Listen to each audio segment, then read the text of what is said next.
नमस्कार। आज हम डेविड जे लीबरमैन की किताब द साइकोलॉजी ऑफ इमोशन पर एक गहरी नज़र डालेंगे। समझने की कोशिश करेंगे कि ये जो हमारी भावनाएं हैं ये आखिर काम कैसे करती हैं। बिल्कुल।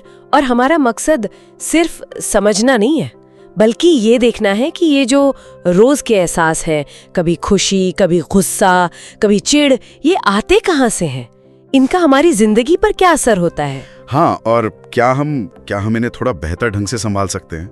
मतलब इस समझ को रोज की जिंदगी में उतारा कैसे जाए? क्योंकि ये सिर्फ अच्छा या बुरा महसूस करने की बात नहीं है ना? ये तो बहुत गहरी चीज है। बहुत गहरी।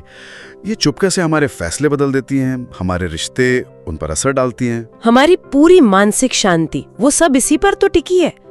कई बार तो पता ही नहीं चलता कि हम दिमाग से सोच रहे हैं या बस भावनाओं में बह रहे हैं। और लीबरमैन का जो मुख्य विचार है इस किताब में वो यही लगता है कि हमारी भावनाएं असल में हमारे देखने के तरीके से जुड़ी हैं, हमारा नजरिया यानी पर्सपेक्टिव। हाँ, और हम अपने बारे में क्या सोचते हैं, हमारी सेल्फ इमेज, उससे भी। हाँ, बिल्कुल। हम अक्सर सोचते हैं कि गुस्सा आ गया, चिढ़ लग गई, है ना, जैसे ये बाहर से आया हो। हाँ, जैसे हमारा कोई कंट्रोल ही नहीं। लेकिन लीबरमैन कहते हैं कि हम अक्सर इनके गुलाम बन जाते हैं, गुस्सा, जिद, उदासी। पर अगर हम समझ लें कि ये पैदा कैसे होती हैं, इनका असली सोर्स क्या है, तो शायद लगाम हमारे हाथ में आ सकती है। तो चलिए इसी समझ की तरफ बढ़ते हैं। पहली बात जो लीबरमैन कहते हैं और जो मुझे काफी चौंकाने वाली लगी, वो है भावनाओं की उत्पत्ति के बारे में। हाँ, क्या कहते हैं वो कहते हैं कि गुस्सा या ऐसी तेज भावनाएं वो अक्सर बाहरी घटनाओं की वजह से उतनी नहीं आती, अच्छा, जितनी वो हमारे उन घटनाओं का मतलब देने के तरीके से आती हैं, हमारी अपनी व्याख्या, इंटरप्रिटेशन। ये तो बहुत बुनियादी बातें, पर हम इस पे ध्यान नहीं देते। सोचिए, जैसे किसी ने आपसे मिलते ही मुंह फेर लिया, हाँ, या रूखा जवाब दिया। बिल्कुल। अब दिमाग क्या करता है? फौरन कहानी बनाता है। पहली कहानी, इसने जानबूझकर मेरा अपमान किया, मेरी कोई इज्जत ही नहीं। और नतीजा जाहिर है, गुस्सा आएगा, दुख होगा, कड़वाहट महसूस होगी। ठीक। अब दूसरी कहानी, शायद ये कि पता नहीं, शायद थका हुआ होगा या किसी अपनी ही उलझन में होगा, हो सकता है ध्यान ना दिया हो। हाँ, और अगर दिमाग ये कहानी चुने तो शायद गुस्सा कम हो जाएगा, या शायद थोड़ी हमदर्दी सी महसूस हो। देखा, घटना वही, इंसान वही, पर आपकी अंदरूनी कहानी ने आपकी भावना बदल दी। कमाल है। बिल्कुल। लीबरमैन यही कहते हैं, हमारी जो भावनात्मक प्रतिक्रियाएं हैं वो असल में हमारी व्याख्या करने की आदतों का नतीजा है। हमने एक खास तरीके से देखना सीख लिया है बस, और वो आदत इतनी पक्की हो जाती है कि पता भी नहीं चलता, ऑटोमेटिक। हाँ, एक तरह से ऑटोमेटिक। इसी व्याख्या वाली बात से जुड़ा है अगला पॉइंट, हमारी आत्म छवि, मतलब सेल्फ इमेज, और अहंकार यानी ईगो, इनका क्या असर होता है। किताब कहती है कि जब हम अंदर से खुद को लेकर कमजोर महसूस करते हैं या खुद पर यकीन कम होता है, हाँ, तो बाहरी चीजों पर हमारी प्रतिक्रिया ज्यादा तीखी होती है, ज्यादा गुस्सा आता है। ऐसा क्यों? क्योंकि जब खुद पर यकीन डावाडोल होता है ना, तो हर छोटी मोटी बात भी एक हमले जैसी लगती है। अच्छा। और हमारा अहंकार, जो असल में हमें बचाने की कोशिश कर रहा होता है, वो फौरन एक्टिव हो जाता है, एक तरह से डिफेंस मोड में। डिफेंस मोड मतलब जैसे लड़ाई के लिए तैयार? हाँ, कुछ वैसा ही समझ लीजिए।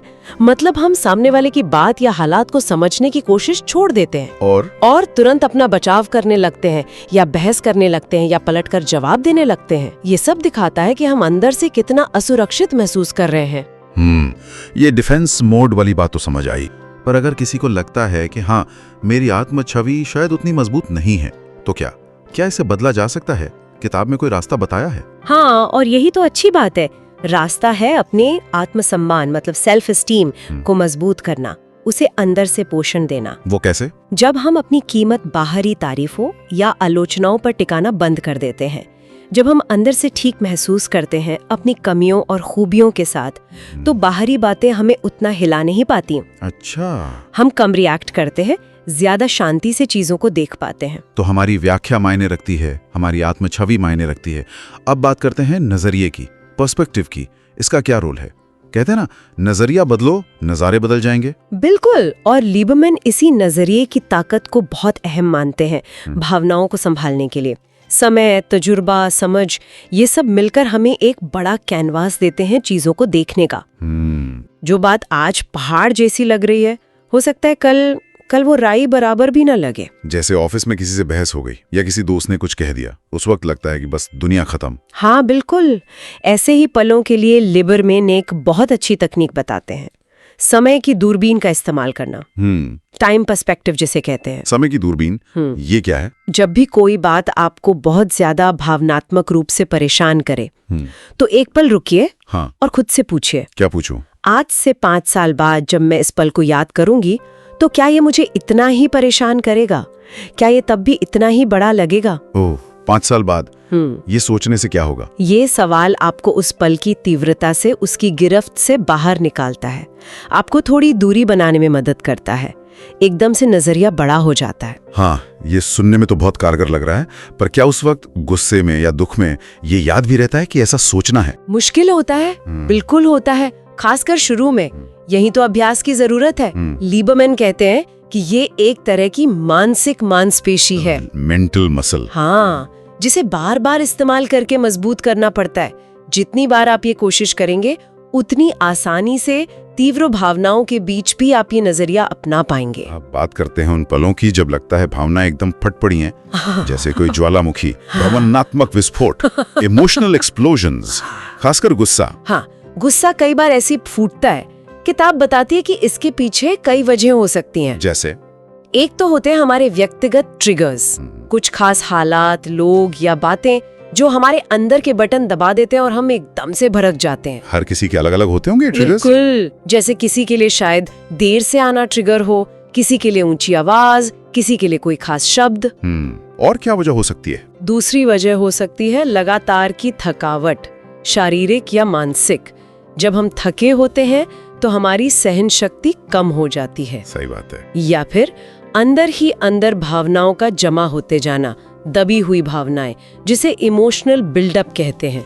जैसे बांध में पानी भरता जाए और फिर अचानक टूट जाए। हाँ, ये तो महसूस किया है कई बार। तो फिर इन विस्फोटों को रोकने या कम करने के लिए क्या करें? सबसे पहला और सबसे जरूरी कदम है अपने ट्रिगर्स को पहचानना। वो कैसे?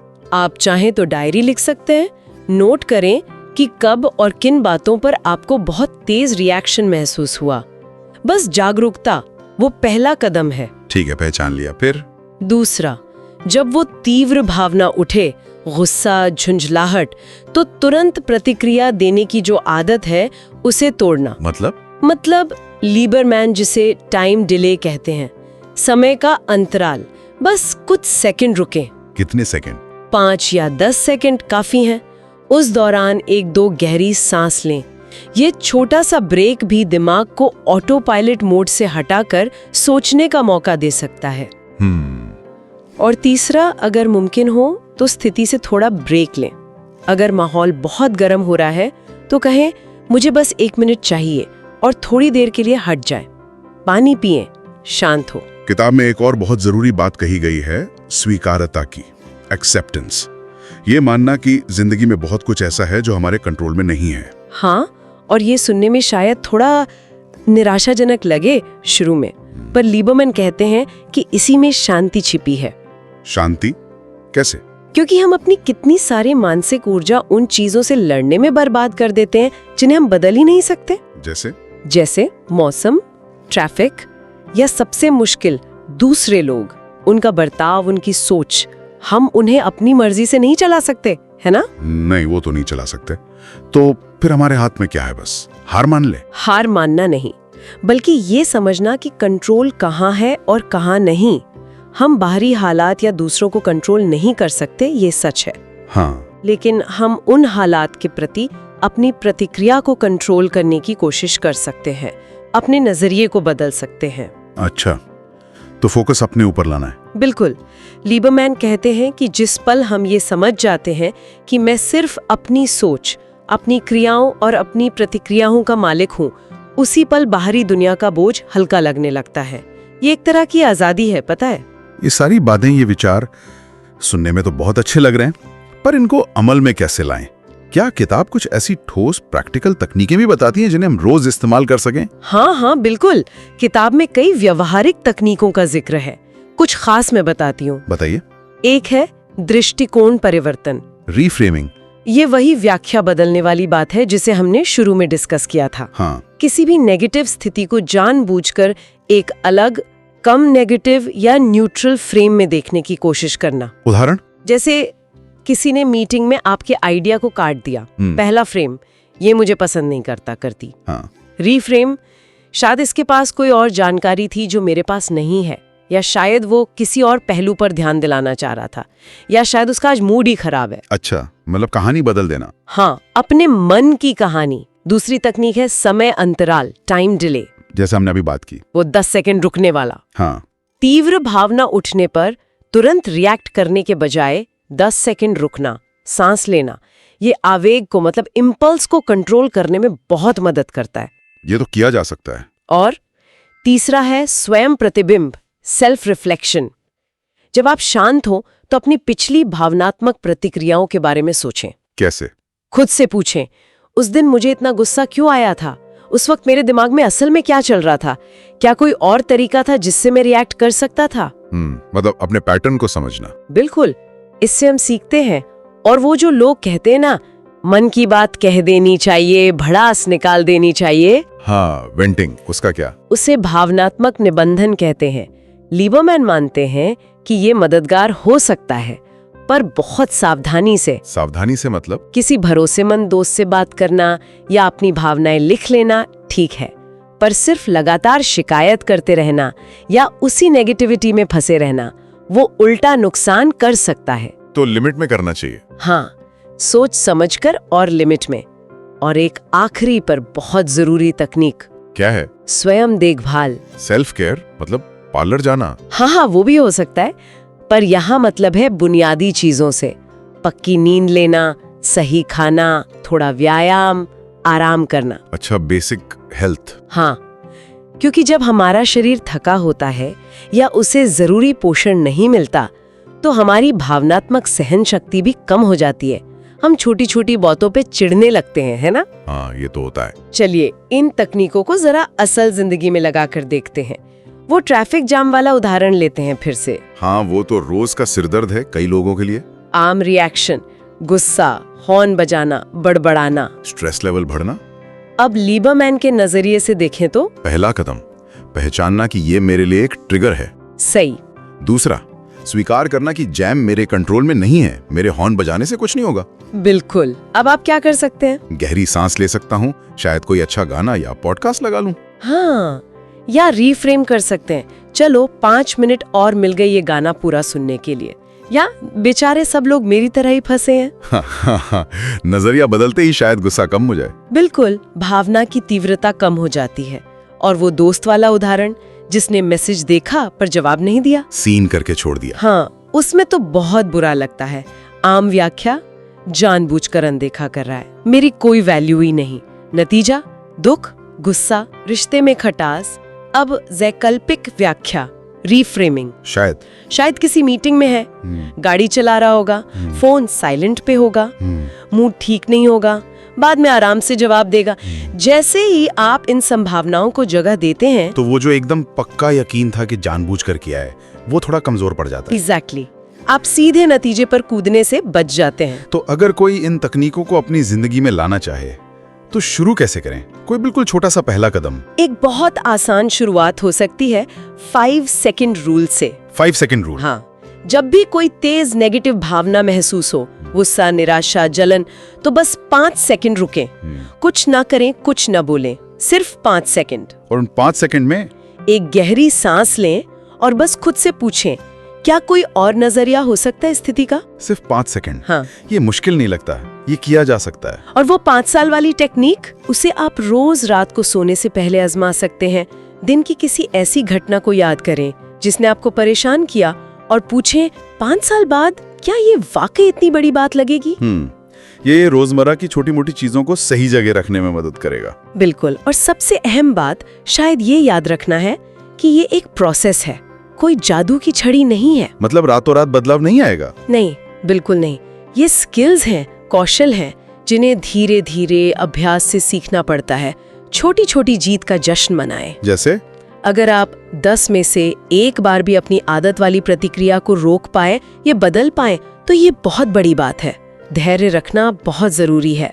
ये सारी बातें सुनने में बहुत प्रैक्टिकल और उम्मीद जगाने वाली हैं, लेकिन क्या इस पूरे दृष्टिकोण की कुछ सीमाएं भी हैं, कुछ लिमिटेशंस? कहीं ऐसा तो नहीं कि हम हर चीज को बस सोच का फेर मान लें और असल समस्याओं को नजरअंदाज कर दें? ये बहुत जरूरी सवाल है और इसका जवाब है हाँ, सीमाएं हैं और उन्हें ध्यान में रखना बहुत जरूरी है। जैसे? पहली बात, जैसा आपने शुरू में कहा था, ये किताब के मुख्य विचारों का एक सार है।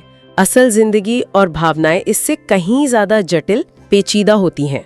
ये तकनीकें काम करती हैं, पर ये हर मर्ज की दवा नहीं है।